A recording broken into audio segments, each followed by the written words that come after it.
Beberapa SMP di Ambon resmi gelar pembelajaran tatap muka.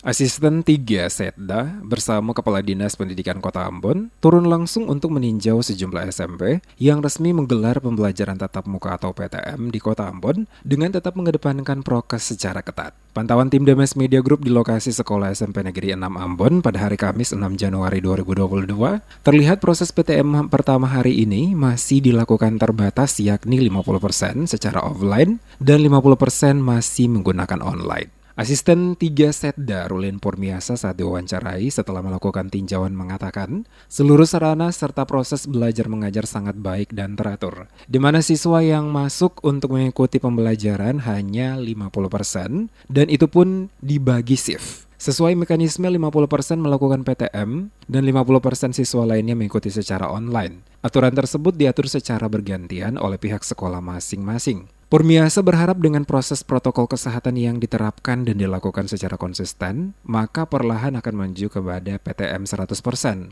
sehingga kualitas pendidikan menjadi lebih baik kembali pasca pandemi. Akan didorong untuk juga segera divaksin, sehingga anak-anak juga aman, terlindungi secara paripurna, baik oleh kebijakan penerapan prokes, tapi juga oleh vaksinasi bagi anak itu sendiri. Sementara itu, Kepala Dinas Pendidikan Kota Ambon Ferdinand Taso pada saat yang sama menjelaskan, untuk sekolah yang diizinkan melaksanakan PTM, aturan protokol kesehatan yang diterapkan ekstra ketat, dan pelaksanaan PTM yang dimulai Kamis ini telah sesuai dengan apa yang diinginkan pemerintah, terutama Satgas COVID-19 Kota Ambon, seperti pada SMP Negeri 6 yang menjalankan PTM.